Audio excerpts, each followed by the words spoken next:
Welcome to the Motoring Podcast, your weekly discussion of motoring news. This is episode 604 on Tuesday, the 5th of November, 2024. Hello, I'm Alan. Hello, I'm Andrew. And this week we'll be wondering who will buy a new car in the coming years. In new car news, we wonder what one brand's dealership are going to do for over a year. And in points of interest, we try to keep it simple for your safety.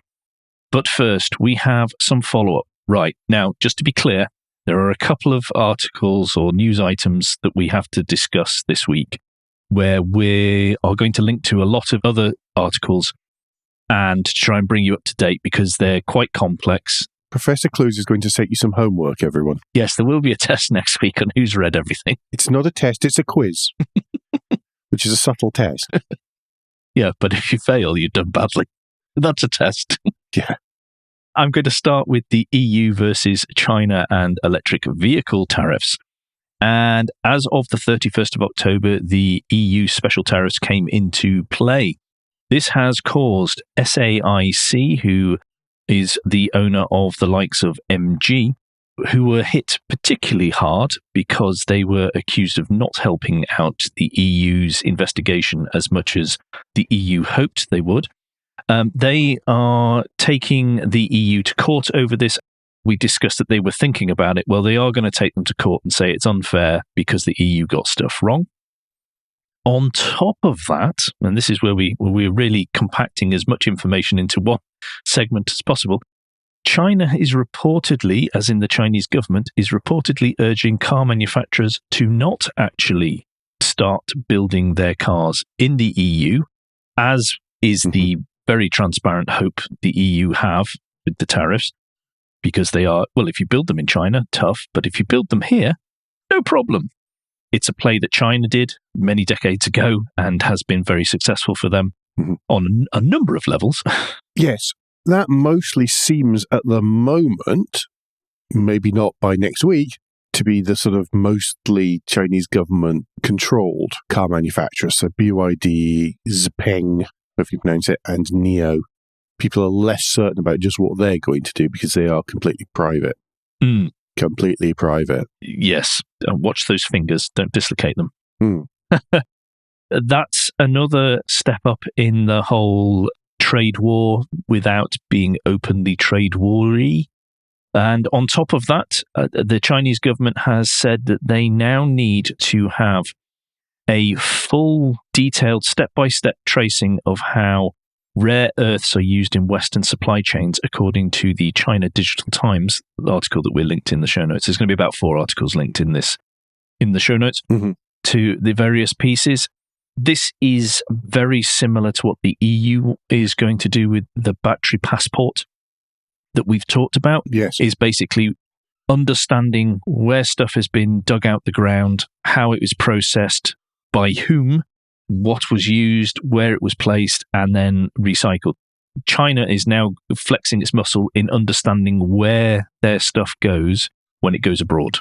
And this isn't just mines inside the border of China, because Chinese companies have been investing in mines in Afghanistan, Ghana, Zambia, and the Philippines as well. Even mineral deposits outside of China will end up gathered in that. So even if you think, oh, well, that's okay, we won't buy from China, we'll buy the ore from Ghana, then the chances are that might not be possible either. No, absolutely.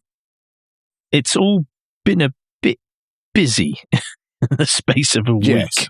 And it's going to get more, should we just say, intense, I feel. I think so. It's going to escalate because everybody's going to take their eye off the ball over the next couple of weeks, I think. Do you want to take us to the next piece of follow-up? Yes. Change of tack now. There was a court case the other week that it was about finance and leasing, and the fact that people were being paid a sort of direct commission payment on each lease that they sold. There was a court case which said, really, you shouldn't be doing this. You can do it, but you have to let whoever the buyer is know that A, you're doing it, and B, that you are getting what percentage you are getting of that. Yeah. And that's been the way that an awful lot of the finance industry has worked for a long time. It's a kind of strange one to have come to court because as far as I was aware, I thought that's how we all understood it worked. But maybe that's just... But didn't just the mortgage people have to change Possibly, yes. I think people know it happens, but they don't know the details. I think that is the nub of the problem. However, it has caused the industry to panic, I think is a mild way of putting it. Yes, and Close Brothers, it's a finance company you may not have heard of. They are actually quite large, but not necessarily as much in consumer end of the market. But Close Brothers was the company that the case was sort of brought against. And they and others have gone, hang on a minute, we're not, until we've worked out the exact legality of this, we're not going to enter into any more finance agreements for the time being. While we sort all of this out. Basically, they don't want themselves to be any more exposed than they may already be, despite the fact that they were just doing the things that they've done in the way that they've done it for years and years and years. This had a knock-on effect with the share prices of Close Brothers, which dropped by about 20-something% over the course of the day, but recovered a bit. Because this is something that can be worked out and sorted. It just means there will be a slight break in the ability to get hold of stuff. Does mean that if you're buying a new car, or even if you're buying a used car on finance, it may well be that it's hard to actually get that finance as quickly as you would like, because the finance companies are going have a hold on any new deals. Yeah. Of course, that has a trickle-down effect, not just to you as a consumer, but also to the dealer or salesman that you buy, or salespeople that you're buying from. Do be aware of that. Buying a new car could be a bit tricky, depending on which finance house you're going through. If you sort it independently, I'm sure that you can get around that. There was one of the articles linked, and I've forgotten which, did sort of list which finance houses it was that had put the hold on stuff. Not all of the big ones. Mm-hmm. Check the links in the show notes as ever. Right, final bit of follow-up before we can get into the new news, and this is the fact that Audi have confirmed that they will actually be shutting their Brussels plant in February 2025. That wasn't really a surprise, because they were always going to be out of there by then. What is a surprise is they haven't found anyone who is able to take on the plant and give it a viable future, according to Audi. They probably didn't want to sell to one of the electric brands. The electric brands at the minute certainly can't buy it. And there is only a limited amount you can do with a former car factory. One that makes electric cars, yes. Yeah, basically. If someone doesn't buy it from Audi and then sell it on to a Chinese EV maker. Well, that's it. That's what they may well do is yeah. That's 3,000 employees who will be out of a job, which obviously, as ever, with these decisions are made by management who are cushioned from these things. It's people's livelihoods now. So unfortunately for them, it doesn't look very good on what's going to happen moving forward either. That's the big advantage of being able to sell it straight on to another manufacturer, even for another brand, is that then the manufacturer's part of that will inherit a workforce skilled in what's needed to be able to build cars. Right? If there's a break, then that's what you lose, because people go off and get other jobs other places, hopefully. Yep. New news now. Yeah, and it's just as happy, Skippy.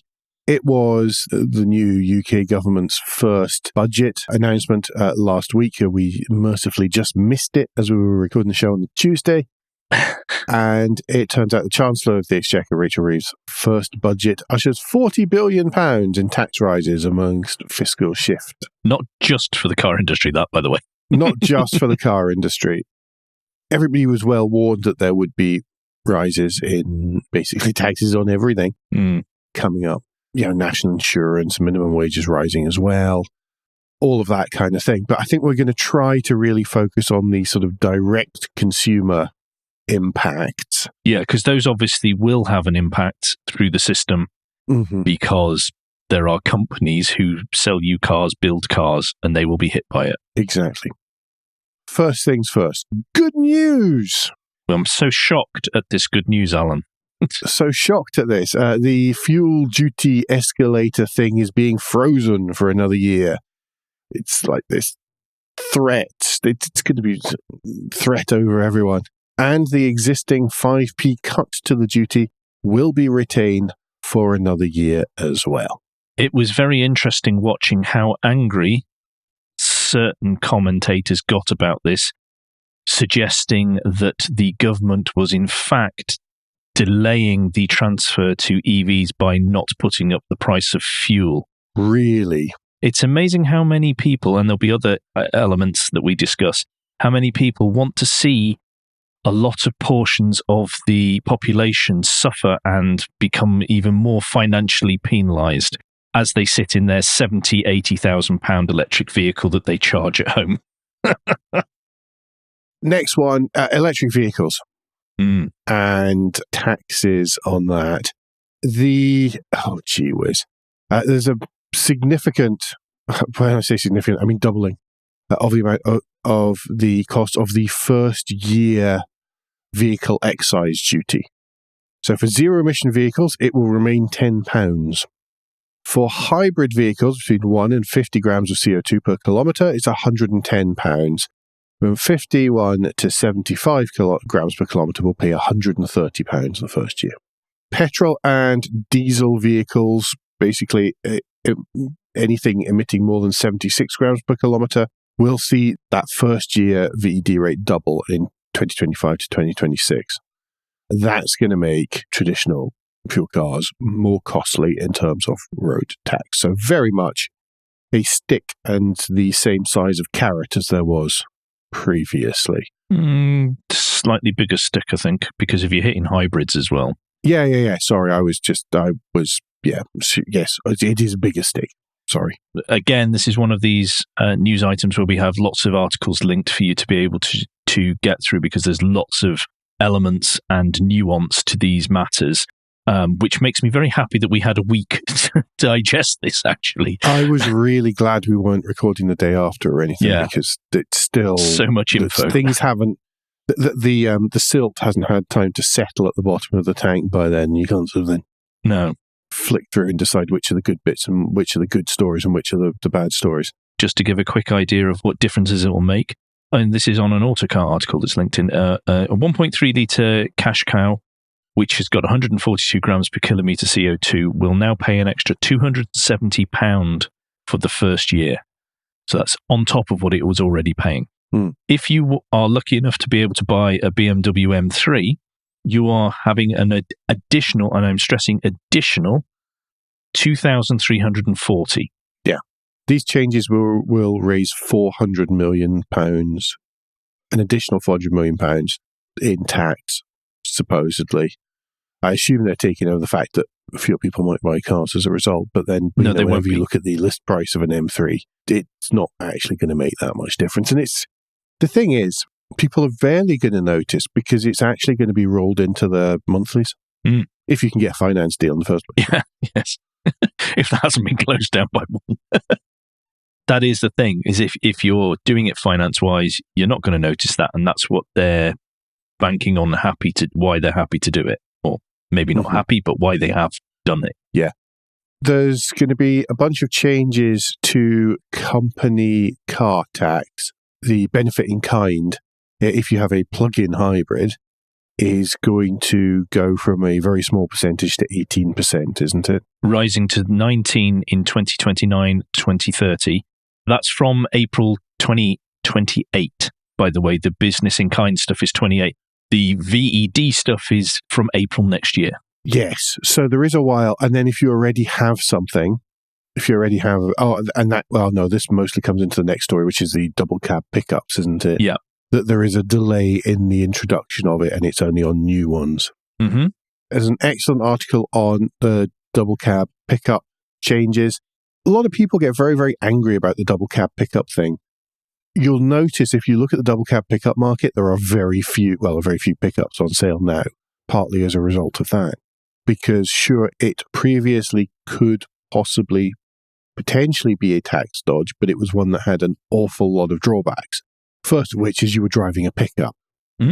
Pickups don't make good cars. It tended to be something people did once and then went, actually, it's not really worth it, and then go back to a normal car. Yeah. But there's still lots of shouting about it. I mean, I know I add to that. I joke about the Volkswagen Amarok being the dentist's pickup and all these kind of things. Less and less nowadays. These are mostly bought by fleets. Yeah, because the thing I think we need to just reiterate, because it was, 9 months ago, 6 months ago, whatever it was, when this was originally brought up by the last government, and then there was a furore. There is an awful lot of people who use these as the one vehicle of the household because they use it for work, and then at the weekend they use it, or in the evenings they use it to transport the family around using one vehicle. Now they will have to go and get a second vehicle and possibly a van, because if they cannot afford the changes, but even if you can, this article it does a great job of explaining what is likely to happen is they will be kept at a base, and everyone then, instead of going straight to work, has to go to the base to then go on to do the work. Yes. Because they won't be taking them home to avoid, because a lot of these people who drive these around are not on thousands and thousands, tens of thousands of pounds a year, like middle management salaries. They are working people doing working things rather than management things. Yeah, I wouldn't necessarily say the salaries part of that fits in with the rest of what you were saying. But yeah, capital allowances, for example, for businesses will go from 100% of the cost of a pickup to just 18%. Also, expense deductions, these kind of things as well. One thing that they are keeping is that is how pickups are treated for VAT, meaning that if your double cab pickup has a payload of 1,000 kilos or more, then they will be able to reclaim the VAT element without difficulty. Of course, there's a couple of ways around this, one of which is don't buy a double cab pickup if you need a pickup. I hope it's going to see the recovery of the extended cab, the kind of 1.5. Mm. So you've got the 2 seats in the front and some room for some junk in the back, without it necessarily having the seats in it. Remember, all of this kicked off because there was a great big legal case that went on for years and years between Coca-Cola and HMRC, which was all around Volkswagen Transporter crew vans as company vehicles. Mm. So it was van at the back and then 2 rows of seats.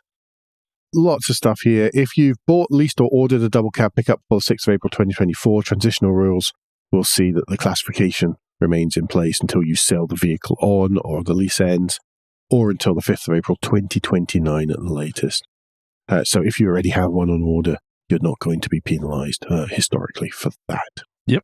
Andrew, is there any more doom and gloom that I've missed here? Oh, no, I don't think so. There's loads of articles again. There's plenty in the articles, but I think we've pointed out some of the more obvious stuff. As you say, though, I think in the coming weeks, more stuff will come through because a lot of things were not said, but have appeared on government websites, which people are discovering day by day. I know Alex Grant's article found stuff that was not mentioned and discussed when talking about the business in kind. Benefit in kind. Benefit in kind, sorry. One day you'll get that right. I got it right once on this show. Yeah, once. I know. I blew you away with it, so I can't do it again. There is a ton of stuff that people are pouring through the details. When we hear anything that's significant, we will obviously bring it on to you. Mm-hmm. Right. Thank goodness. All right, let's zip through the next few then. Yes. On to Volkswagen, and the Volkswagen Group profits are down 3 billion euros, with the Volkswagen brand itself operating on a 2% margin, which all ties in and is a convenient time in which for this information to be released as they start their discussions with the unions in Germany. I say no more. But it's the lowest level since the COVID pandemic when it comes to their pre-tax profits, which are down again 3.3 billion euros. And this is where the whole thing of possibly shutting, again, I saw some coverage where people were saying that Volkswagen is going to shut 3 factories. No, they are looking at shutting 3 factories. Yeah. Details are so important. But they're getting hammered in China, which we've all known about for a while, as is every single Western brand at the moment, because the Chinese market has swung towards the homegrown stuff, which seems to be hitting what the local buyers want. Yeah. I think. I'm not saying they're necessarily doing something better or worse, but they're just delivering what the buyers want. I saw another article during the week which was talking about the infotainment. One of the reasons why people aren't rushing to buy an entire generation of Volkswagen cars, the unlit temperature controls, these kinds of things, and saying that there is an entire generation of vehicle there which just doesn't work very well. Yeah. Generally, and that has made a lot of people wander off and look at other brands, and Volkswagen needs to fight to get those people back into group cars. And that again, once you lose a buyer, it's then an uphill struggle to bring them back again. Yeah, absolutely, because once people get burned, they don't like to go back. We will also link to a second article under this story from Inside EVs by Patrick George, where it discusses Volkswagen's current issues and how Volkswagen themselves are acknowledging, or the group CEO is acknowledging, that there's been many problems inherent in the company for decades, which is a startling revelation from the CEO of Volkswagen Group, and is something that we have felt on this show and we have discussed with the bits that we know and we can see. Yeah. Like the last management group have made decisions which are absolutely crippling Volkswagen now, which they made as a reaction to decisions that were made by the previous management group for when we started the show, which they had to suddenly become something they weren't. Yes. And it's hurting them hard. Yeah, big time. And again, workers going to pay the price. Everybody's saying, what's the knock-on effect of Dieselgate? What's the knock-on effect of Dieselgate? What's the knock-on effect of Dieselgate? And, Volkswagen seems to be okay as a result of Dieselgate. Volkswagen's not okay. This is the ongoing result of Dieselgate. Yeah. Next in beleaguered manufacturer news, once again, Stellantis. They're not really selling anything in the US. I think any of us here in the US know that. They are selling some Jeep Wranglers, and that is kind of it, the occasional pickup. But that's that. Chrysler is no longer a brand. Dodge is essentially no longer a brand. They're on the front of the dealerships, but that's kind of it. You can't really go out and buy one. But isn't that a problem for a lot of brands in the US at the moment? The whole US market has got an issue. There's a certain amount of that. There is an issue from the top down with the US market. Partly that's to do with the US sales model, which insists on dealers having lots of stuff on their lots. Because people just want to drive away with it, according to everyone. According to people who sell cars rather than necessarily people who buy them. Yeah, what do the people who buy them know? Yeah, but just going near a dealer is such a hateful experience in the US. Yeah. It's why Volkswagen and International are trying to cut them out completely. It's why Tesla tried to cut them out. It is just generally grim. Anyway, we've gone off on a tangent. I'm so sorry. Also in Europe, Stellantis not really selling very well either. I think between you and I were discussing this beforehand. To give some numbers around that. Quarterly revenues fell by 27%. Ouch. Compared to the same period in 2023. That's 33 billion euros instead of 45.1 billion euros. I don't care who you are, swallowing 12 billion difference. Yeah. You don't do that easily. No. It's a 36% decline in vehicle shipments in North America, 17% drop in Europe. And we've seen that ourselves as we're going through the registration figures each month, the UK registration figures each month. And we go, Stellantis is just not doing well. And there might be a couple of standouts from the brands each month, but that's kind of it. Andrew, you were talking about inventory sizes. Supposedly it's cut its North American inventory by 80,000 units since June. That's only 1.3 million vehicles just sitting around waiting for someone to come and buy them. But even if you put that at an average price of, say, 40,000, that's so much money just sitting there. Oh, absolutely. Absolutely. They're going down. They're reviewing its portfolio of 14 car brands to determine which have the strongest future. All these kinds of things. It's generally not going well. The way that you can tell what's actually selling from Stellantis is it distinctive or not? If it's distinctive, generally some of the Fiats. Not the E500. Yeah, well, that was the exception. That's what when we pause for a second there. The Jeep Wrangler, people seem to be buying it. It's phenomenally expensive now, though, and I think that's probably going to be slowing demand. But other than that, it's a perfectly pleasant mush, but it's all mush. It's all the same thing. It's all mush, so it's all similar. It is, but it's all similar to that, and it's all similar to everything else as well. That's what worries me about Renault taking on the new design from Stellantis. All that's happening is the Renaults now look like Peugeots and Citroens. The hell's the point? This is key to it, but just nothing's outstandingly good. Everything's just... No, it's all fine. It's all fine. It's another hybrid mid-size SUV. It's another electric mid-size SUV. There's nothing stand out or interesting, exciting. The only bit that stand out, interesting, exciting, I suppose, is Maserati, and that's probably one of the first brands they're going to sell because it's actually still got some worth. It's in trouble. We're going to also link to a second article under this item from the Autopian. It's a little older. It's from Matt Hardigree, and he goes through the sort of things that are issues. It's obviously a particularly US bent on it, which is understandable considering who Stellantis are and who they own. So it's interesting just to run through the sort of things they're having problems with in just the US market. Yeah. To give an idea of how this is not a simple fix. And I'm not sure either that the new CEO who replaces Tavares will what they'll be inheriting, and B, whether they can get in quick enough. Yeah, I agree.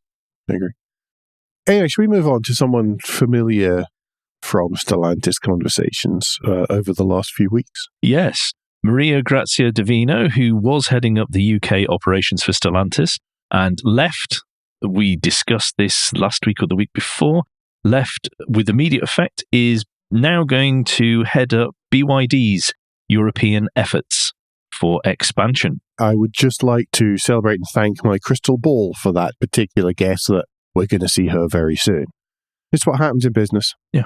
It's going to be fascinating seeing what they're doing. BYD, by the way, who are going ahead to completely relaunch across Europe, despite what we said earlier on about China trying to suggest that Chinese companies don't invest in Europe too strongly. Right. Alan, do you want to take us to Italy, talking of Stellantis? It's Stellantis heavy this week, actually. Yeah, Italy is planning to reduce the amount of funds set aside to support the country's automotive industry, according to Automotive News Europe, by 4.6 billion euros, or about $5 billion, over the next 5 years.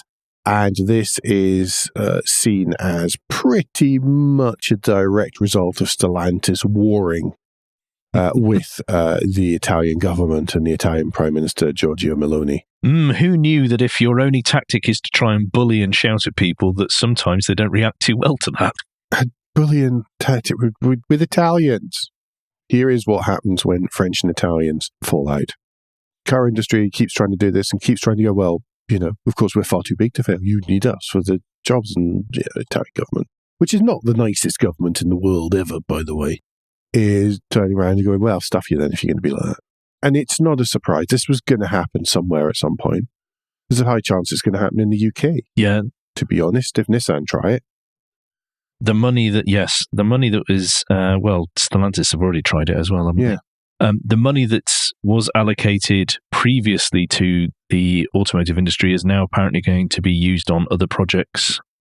But there's still another month to go before this budget is put forward to the two Italian parliaments, which gives time for this to be changed. Let's see whether there is a change in tone from, I don't know, a particular manufacturing group. Possibly. Who knows? I wouldn't necessarily put money on it.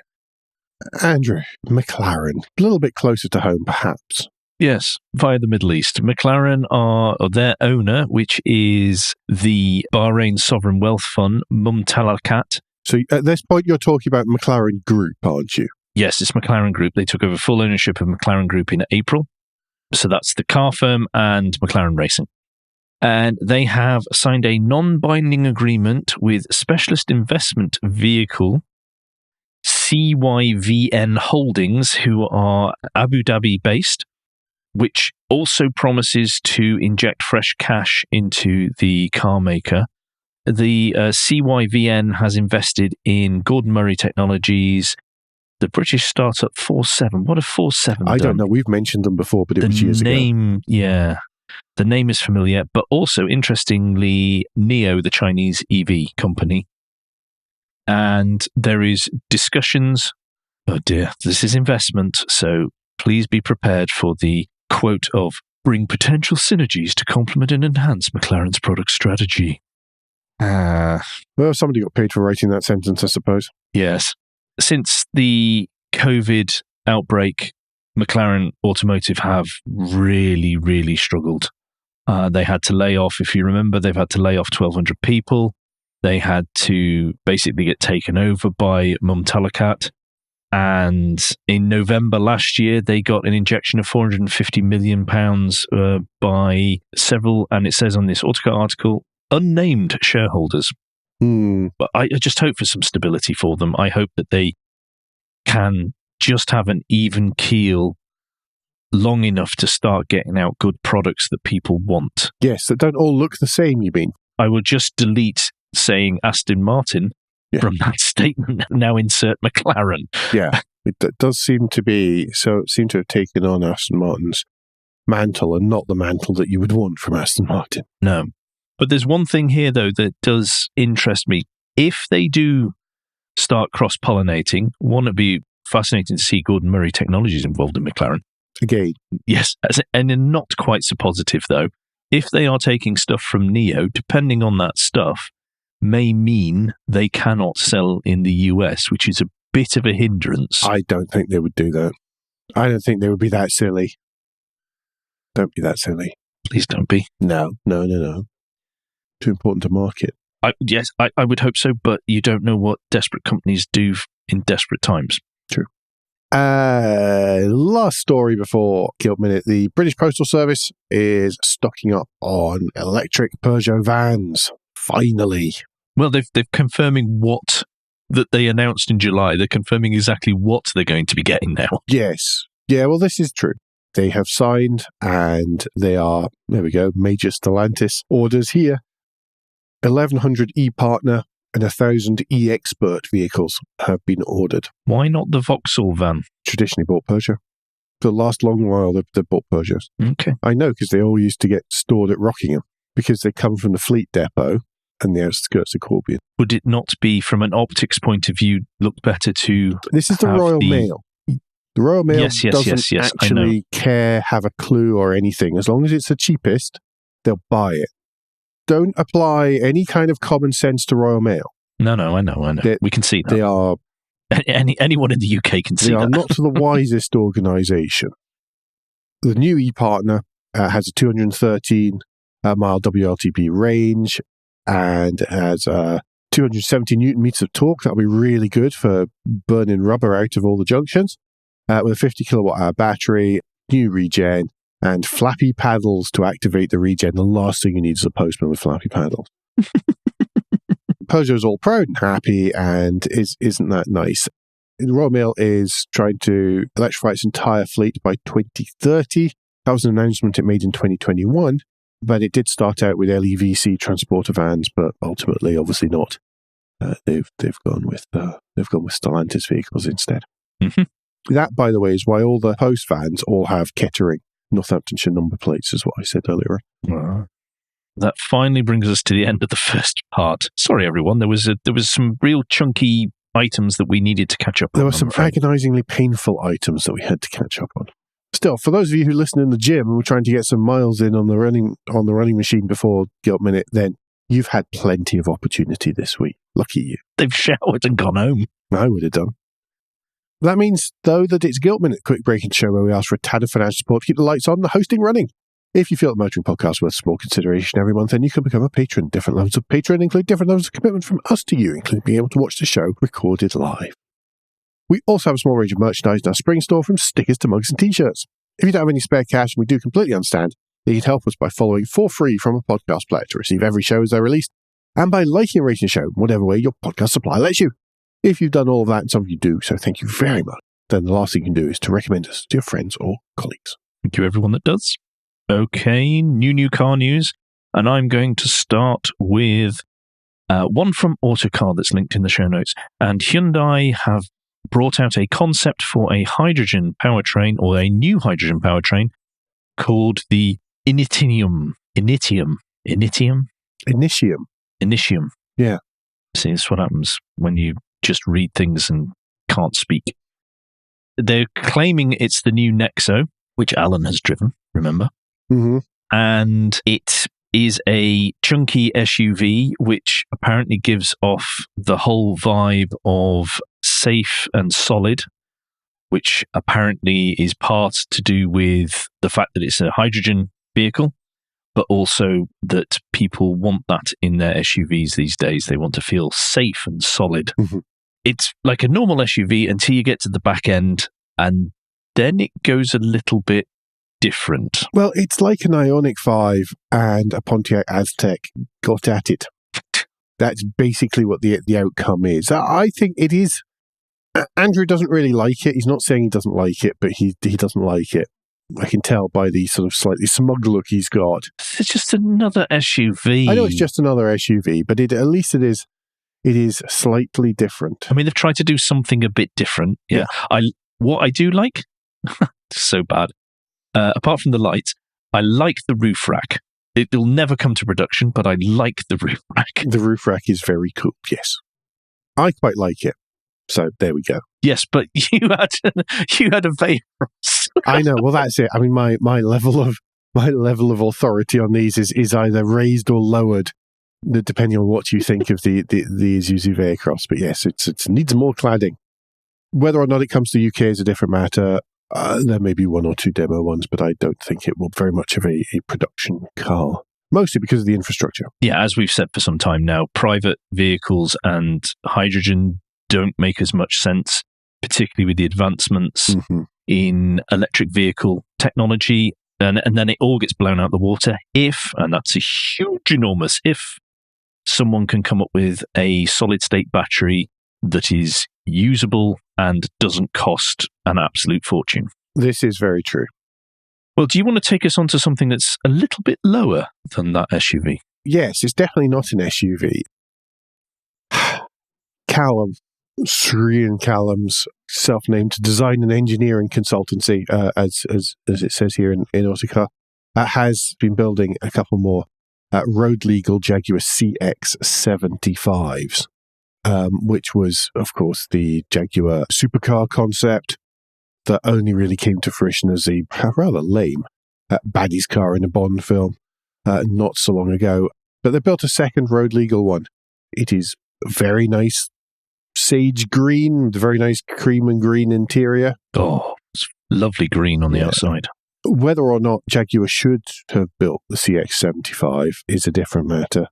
I actually think it's quite a sort of handsome and understated supercar, but other people complain that it's dull and boring, which I guess are both the opposite sides of the same coin. Yeah, I think an understated, when you look at some of the others out there, particularly what's being produced today, there is an awful lot of mental gymnastics you have to go through to even call some of them nice looking, let alone good looking. Yeah, I mean, this is a 12-year-old design as well, and it still does, and I feel it still looks kind of current, minus all the sillies, because it's before the silly slash. Yeah. There's the silly slash craze. But, Anthony Ingram was fairly laying into it the other day about just that it's a bit dull looking, and I disagreed with that, but I did agree when he said that it's just as well that Jaguar didn't build it, because it would have been just another money pit that probably wouldn't have sold. God, imagine the warranty costs on that. What would they give you as your loaner? As we go into the next story. Now, it does say UK market production of the F-Pace, which makes me wonder if they're still building the F-Pace for the US, for Middle Eastern markets and stuff. What about, do they sell them out in Asia? Don't think they actually sell them the anywhere. New Indian plant. Well, that's quite possible, yes. That's doing, that's sort of like putting together the kit pieces for, is it Discoveries and Range Rovers? Yes. So maybe. That we covered before, yeah. That is an interesting one. It's just because the wording is so specific in so many places, but nobody actually says what it means, or seems to have questioned that particularly loudly, certainly not in the UK press. I don't know what it means, really. It means a year of nothing. And it means a year of showrooms which they made people expensively rebrand not so long ago, sitting empty as far as Jaguar is concerned. Well, it says in this article here that Rawdon Glover, who is the managing director, is saying that there will be a reset period for Jaguar before the three cars that it's claimed they will come out with. So they're supposed to be coming out with a electric 4-seat GT, so that sort of answers my question from previously, which is supposed to take on the Porsche Taycan. Then there's going to be a luxury SUV in 2026. Because Land Rover don't do those. Sorry, Land Rover's not actually a brand, is it? No. Because of the house of no, brands. it's a legacy that they will use, but they don't use, if you see what I mean. But Range Rover don't. But of course, we're going to be seeing this fabulous, amazing electric Range Rover that's due in Czech's calendar the next month. I'm looking forward to that. They've got a month and a half, really, is what they've got to have that shown to the world. Mm. And then there's going to be a large luxury saloon, apparently. They'll all sit on the new bespoke platform called the JEA. The cars have to be outstanding from the get-go, otherwise they're stuffed. These are going to have to be so damn good, because right at the minute, they have taken Jaguar from a recognized brand, albeit one with a legacy of unreliability and therefore people reluctant to buy because of that reputation, to one that nobody knows what the heck is going on. And we're still with that legacy of unreliability, which, frankly, from what I hear on the QT, press cars have done nothing to allay, and then they get stroppy with people who mention it. And still that legacy of unreliability, but then complete uncertainty as to what the heck it is now. You know, traditionally, everybody knew, it's the British equivalent of BMW or Mercedes or and any of these German brands. That's where it sits, and everybody's sort of understood that. That's never been an issue. You know, the XJ sits against the 7 Series, the XF sits against the 5 Series, the XE sits against the 3 Series. Simple. Yeah. No problem. F-Type, it's like an X5. Really easy to understand. And then there's this new thing which is coming out and going, well, it's not any of those things. There are all these other hybrid categories which nobody really understands quite where they sit, because they might be small but expensive, or it's just, stop it. What do you mean by luxury? That's my issue. I want to know what Jaguar or JLR mean by luxury. Chanel handbags. Are you talking just the price, or is the product going to match that? Because when you go into luxury, it is people who will not take something messing up. And when you say will the product match that, we don't necessarily mean that initial qualitative quality. We mean the quantitative ability to build it well, the ability for it to stay working. We mean all of that kind of thing. What are you going to do to allay fears about reliability? This is going to be a brand new platform, brand new brand. You'd be better off going and buying a Neo, a Lucid. It's going to be no different from flipping Lucid. It's an unknown brand new platform. Big luxury car seems to be selling over here just about. Doing something the company has not done. Yeah. Apart from one vehicle that they outsourced. Yeah. And then completely ignored for the rest of its life. Yeah. Anyway, enough JLR. Anyway. We want you to succeed. This is why we're so peed off. If we didn't care, we wouldn't be like this. Absolutely. Shall we go on to points of interest now? Yes. Well, I completely stole that. More links for everyone to click through, please. I completely stole that last one. So a story on the Autopian, which I like. It's, complex audiobooks are more dangerous for drivers, says a study. The study was published in Transportation Research in the November edition. If you link through the Autopian article, it will take you straight to that study. But essentially, it's complex audiobooks are more dangerous for driving. It's like speaking on the phone all the time. I can vouch for this. I was telling Andrew before, I started listening to the start of Game of Thrones driving into London one day. And I just, after half an hour, I had to give up. To be honest, I completely gave up on the whole thing. But I had to give up. There was something about the wall. The winter was coming. There was some Tigurians. Something. I had no idea what was going on. I just couldn't concentrate on it and on driving at the same time.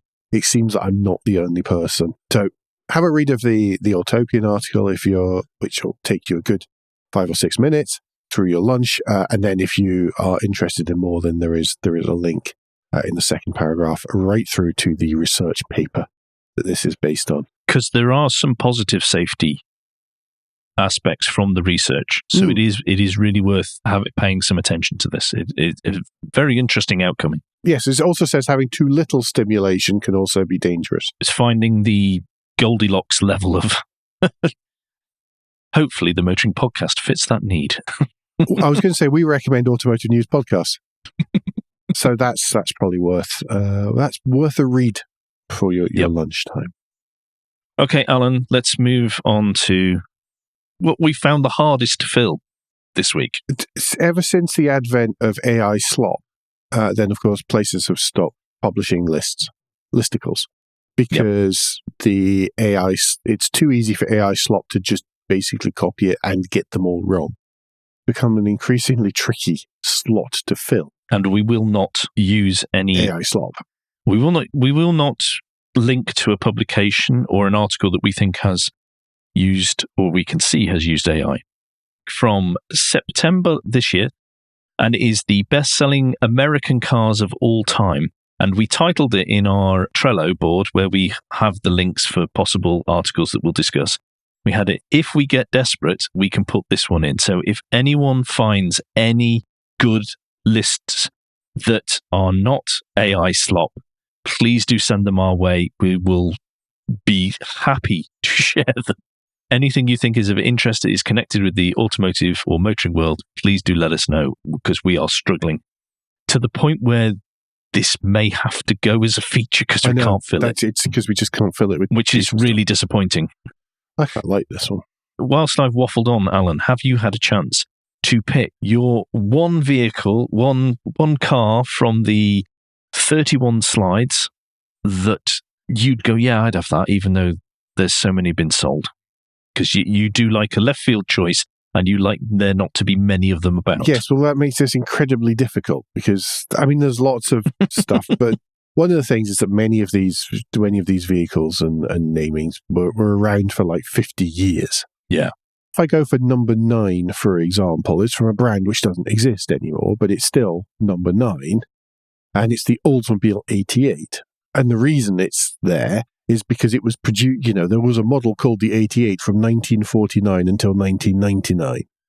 However, the one shown in the picture, which there is no captions to which year it is, but it must be in the 1960s, is quite an impressive land yacht and pretty cool for it. It's pillarless, it's primrose yellow. It's all the things that, when you have a mental image of what something called an Oldsmobile 88 would be like, it looks a lot like that. Well, I have gone down a very similar theme to you, and I have chosen slide 17 for those playing along at home, which is the Buick LeSabre. Don't expect to try and pronounce it. LeSabre, which was on sale from 1959 to 2005. I am suspecting by the gorgeous photograph, I love the photograph, is from 1959 to maybe 1960. Yeah. Yeah, it's not the 2005 version, but again, pillarless, 4-door, land yacht, something like that. Route 66. Thank you very much. That'll do me nicely. That's very nice. Very nice. That picture's amazing. But do click a link in the show notes. There is a ton of choices. Okay, Alan, do you want to take us on to the and finally to put everyone, including ourselves, out of our misery this week? Yes, and finally this week is giving me some kind of weird dissonance because Collecting Cars, the auction website, has decided to take a GR Yaris and to wrap it to look like the Tamiya Sand Scorcher Baja Bug in blue and white. And to me, it's a bit odd. So friends of mine, by the way, have a replica Sand Scorcher as a fun toy car. I don't mean as it is a proper Beetle-sized Sand Scorcher. Yeah. With, engine hanging out the bottom and big wheels on the back and little wheels on the front. And it's hilarious to drive. They also have a toy RC one, because why wouldn't you have a toy RC one when you have a full-size one as well? I'm a little bit miffed around this, but yeah, they've done it. It looks good, I suppose, if a little bit strange. And this is kind of unique, and it is kind of cool. Despite my cognitive dissonance at it, it's not because I don't like it. It is still cool. You can also buy a kit, the Tamiya kit with it, with the appropriate that seems to come with the appropriate decals to build this. I mean, good luck. I've decided never to build a rally car, RC car ever again after building my WRC Rally Yaris with 111 decals, which all had to be painstakingly cut out by hand. So good luck. Enjoy that. If that's your thing, I will not be racing to join you. But it's kind of cool that they are selling the kit that matches the car at the top. Yeah. Nice bit of fun. Yeah, I think that's us this week. I mean, there was we put out a special edition last Friday. Yes. Where Andrew had been on a fun driving day with Kia. Mm-hmm. And the week before, put out a special edition where I had been on a fun driving day with Porsche. I think I won. Sorry, yes. Kia. On that. There's another one this Friday. Yes, there is another one this Friday. Yes. He's nodding. We started editing already. I can't actually remember what it's going to be. We have a whole bunch of these recorded and to be recorded. Yeah. We've slightly lost track, but we know there's lots of them, so that you're getting lots of extra content over the next few weeks to celebrate the 600 episodes. Yeah. I think that's enough waffle. Anything I missed? Nope. No. Okay, folks. So don't forget, between now and next week, you can give us any feedback, share your thoughts, and show at Motoring Podcast on Twitter and Instagram, on Facebook, and on the contact page of motoringpodcast.com. The hub of all our activities. So remember, you can support us financially via Patreon. Please leave a review and rating on Apple Podcasts, YouTube, or however your podcast app lets you do such a thing. Andrew, what's the best way to get in touch with you? Best way to get in touch with me probably at the moment is Smoke Signals, but you can search for me on Mastodon and Blue Sky, although I'm staying away from it at the moment. You search for Crack Windscreen, I'm there. Or if you are on LinkedIn and enjoy or use that platform, that's probably not the same thing, both of those. Nobody enjoys that platform, not unless you're a complete dullard. I am there, unless you're a snake oil salesman, then you will enjoy it. I am there under my actual name. And Alan, if people would like to get in touch with you personally, what's the best way for them to do that? These days, best to use Blue Sky. Usual username, I'm at AJP Bradley. That's BradLey. But I'm still occasionally on Twitter, Instagram, etc. We, however, will be back very soon. But until then, I've been Alan Bradley. I've been Andrew Clues. And safe motoring.